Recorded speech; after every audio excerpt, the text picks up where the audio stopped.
What started as a simple trip to the game shelf quickly spiraled into one of the strangest release date mysteries I've ever fallen into. The kind of case that starts with a Super Nintendo cartridge and ends with a grown man in a trench coat trying to prove his memory is more reliable than the entire internet. The game was out of this world for the Super Nintendo, and this one should have been easy. I remembered getting it for my birthday, September 18th, 1992. The memory was clear. My birthday, the store, and the disappointment that the game I originally wanted was sold out. But for Retro Adventures with Dave, memory isn't enough. I needed the actual release date. The date I could confidently build the starter pack segment around, so I looked it up. And that's when this case went sideways. Everywhere I looked, November 1992, Moby Games, GameFAQs, Fandom, The Cutting Room Floor, Wikipedia, SNES-A-Day and Launchbox even had November 1st, 1992, which sounds official, until you realize November 1st was a Sunday. And I don't know about you, but a Sunday SNES launch in 1992 felt about as likely as me beating out of this world without dying 400 times in the first cave. So now I had a problem. Was my memory wrong? Had my brain taken a childhood birthday, tossed it in a blender, and served it in a frosty mug of absolute baloney? Or was the internet wrong? I needed answers. So I started with the source, Interplay. I reached out, hoping maybe someone had an old release sheet, a shipping memo, or a dusty binder labeled Super Nintendo stuff we forgot about. They were kind enough to look into it, but the only thing they could find online was the same thing I kept finding, November 1992. No exact date, no smoking gun. Just the possibility that the real answer might be buried in a filing cabinet in a warehouse that probably looked like the ending of Indiana Jones. So if the official source couldn't solve it, I had to go old school. I needed magazines. The paper trail from 1992. And that's when things got interesting. Nintendo Power, May 1992. Out of This World showed up in Packwatch. Then the June issue. This time, the game appeared in a small under construction section, and once again in Packwatch. This tells me Nintendo already had it on the radar months before November. Game Players, July. Page 43 had a contest ad for Out of This World. And the deadline? September 30th, 1992. Now, a contest deadline doesn't prove a launch date, but it does tell us Interplay was already promoting the game in the summer. And if this game really wasn't coming out until November, running a summer contest with a September deadline starts to feel a little suspicious. But then, the case cracked open. Game Players, August issue. Page 18, in a section about Interplay's upcoming Super Nintendo titles, it said 2 new games were announced to follow the recently released Out of This World. Recently released. That one hit like a blue shell in the final lap. Suddenly, November wasn't just questionable. November had a lousy alibi. And just when I thought I'd reached the end of the trail, she walked in. Some dame with another magazine. Detective Chip 8-Bit. You look like a man chasing a date. Lady, I've been chasing dates my whole life. The moment I said it, I knew how bad it sounded, but she didn't flinch, like somehow she already knew. Maybe this'll help. Funny thing is, I already own that issue. I mostly wrote her into the scene so I could use the phrase, some dame, because that's what these old detective stories do. That magazine was Electronic Gaming Monthly, August 1992, issue 37, page 20, a review of Out of This World, and right there in the article, the words I had been looking for, available September. But the evidence didn't stop there. Nintendo Power, October of 1992, the Super Mario Kart cover issue, and inside, a full Out of This World walkthrough. And then on page 105, the game appeared in a section for latest releases, complete with a rating. And when I checked the other games in that same latest release section, they all lined up with September releases. That made EGM's available September look even stronger. And there's one more detail that makes that October walkthrough very important. But I can't give that away yet. You'll have to stick around till the end of the episode for that one. But for now, the evidence kept piling up. Electronic Gaming Monthly, October issue, had a section called The Games of October Appearing in Stores Now, and Out of This World was listed. Then on page 116 and 117, a full write-up and marked it, Available Now. By this time, I had all the evidence I needed, and November's alibi was shot. We may never know exactly how November 1992 became the date repeated all over the internet, but one thing is clear. That month doesn't hold up anymore. And while I still don't have the exact launch date, I can confidently say that Out of This World for the Super Nintendo was available in September of 1992, possibly even earlier, which means my memory wasn't the problem. The internet was.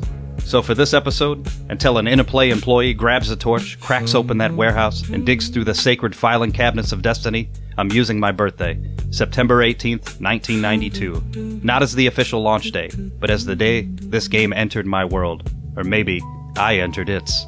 Case not closed, but closer to the truth, and sometimes in this business, that's the best you can do.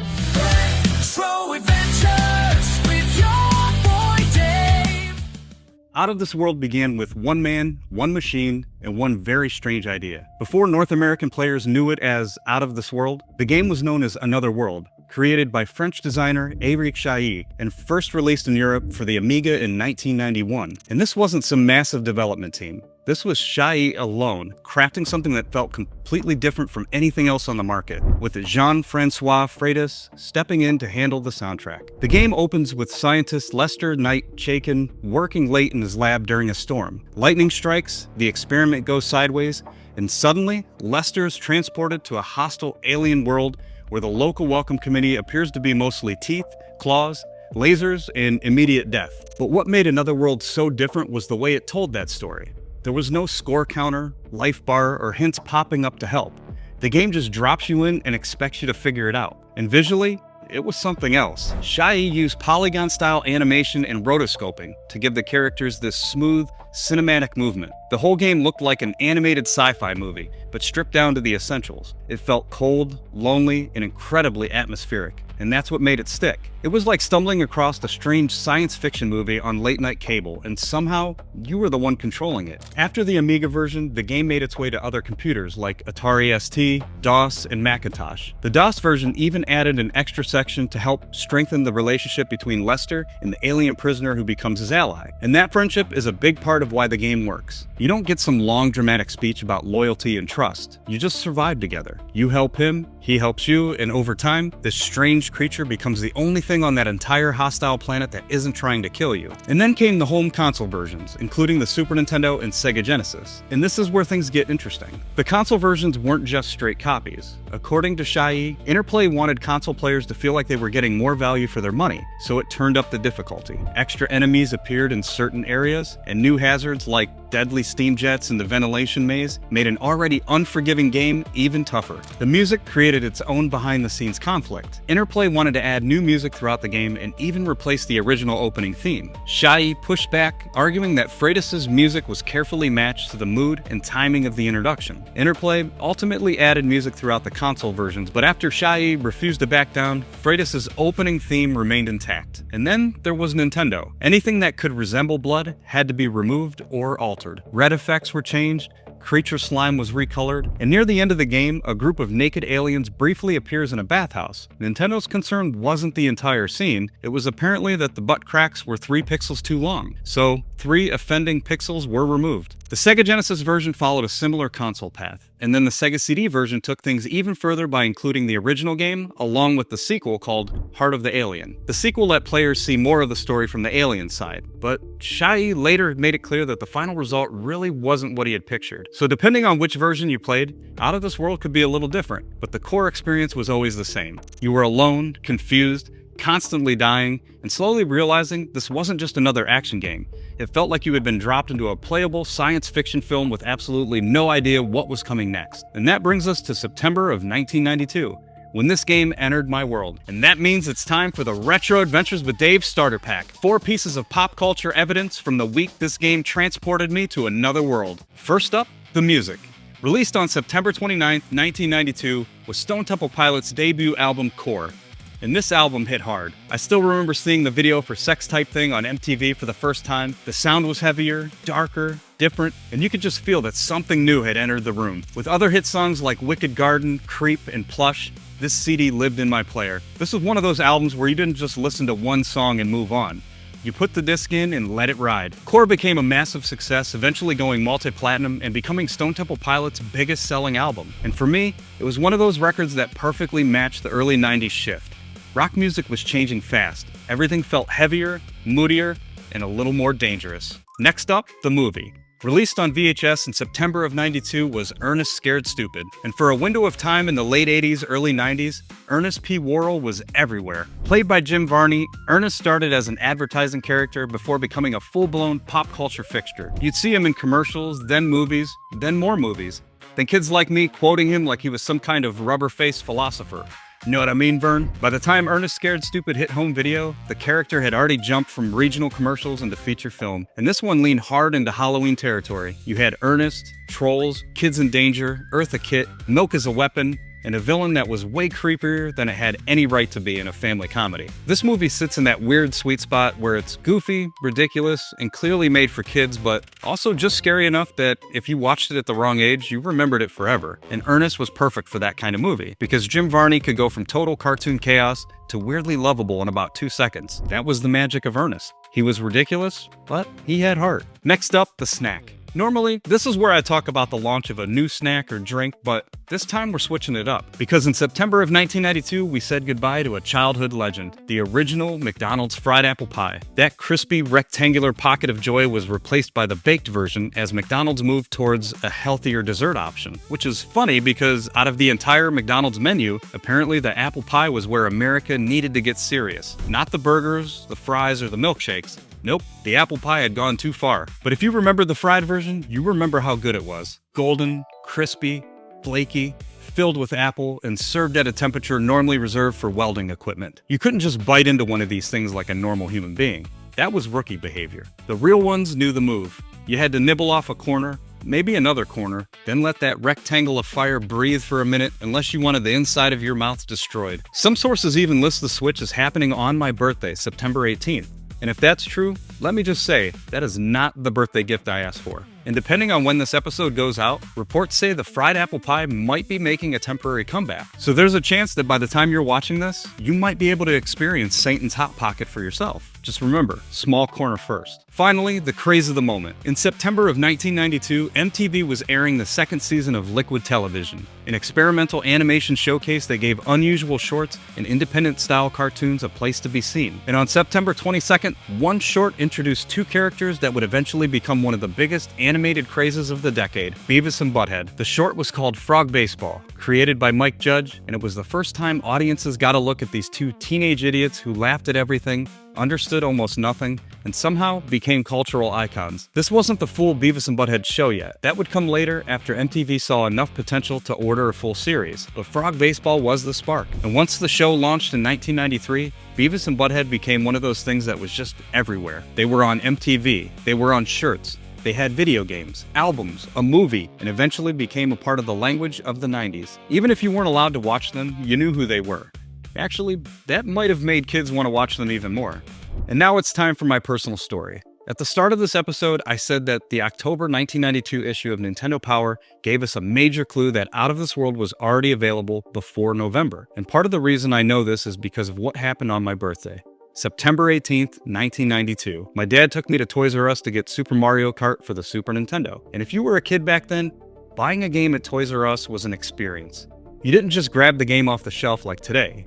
You walked into the video game aisle, stared at all those beautiful display prints, and under each print, there would be this clear folder filled with paper slips. If the slips were there, the game was available. If the slips were gone, your dreams have just been drop-kicked into the parking lot. So I go looking for Super Mario Kart, and the slips are gone.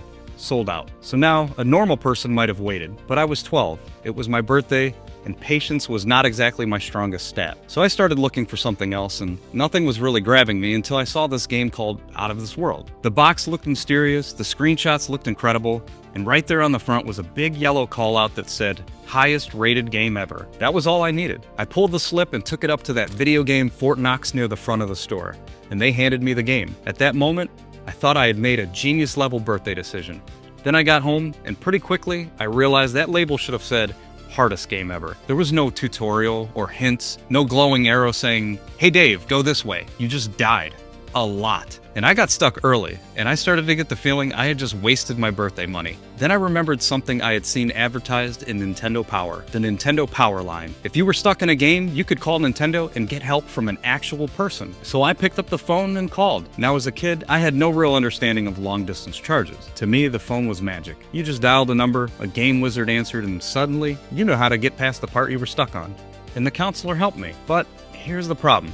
Out of This World was not the kind of game where you needed help one time, so I called again and again. At some point, the Nintendo Power line basically became my co-op partner. They didn't just help me through one section, they helped me through almost the entire game. And that's why the October issue of Nintendo Power matters, because that issue had a full Out of This World walkthrough. And if I had had that magazine already, I would have used it and not called Nintendo over and over. Then the phone bill arrived. Now, in 1992, calling Ohio to Redmond, Washington was not cheap. And when my dad saw that I had racked up around $300 in phone calls, I thought he was gonna knock me out of this world. And that's gonna wrap up this episode of Retro Adventures with Dave. Each episode gets its own custom starter pack t-shirt to capture that moment in time. And for this one, the September 18th, 1992 starter pack tee features parody versions of today's game and all 4 pop culture items I talked about. You can grab one by hitting the link in the description. There's also a brand new custom song for this episode, so go check out Out of This World, based on the true story of me racking up a $300 phone bill trying to beat this incredibly difficult game. If you enjoyed visiting the past with me, hit that subscribe button and the bell so you get notified anytime I drop new content. Then most importantly, head to the comments and share your memories of Out of This World or anything else I talked about on today's episode.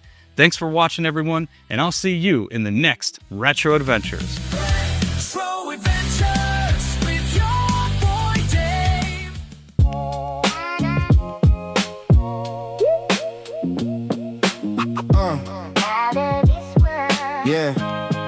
Yeah.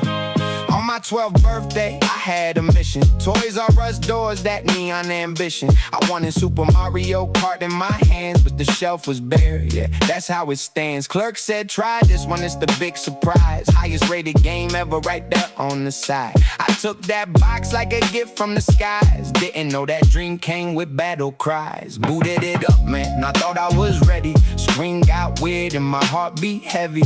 One wrong move and I'm back at the start. I was a kid with the game and a fragile heart. Out of this world, out of this world. Harder than I thought. Out of this world, out of this world. Out of this world, out of this world. I was 12 years old. And I got burned. Yeah. So I called that hotline, line after line. A little more left and you'll be fine.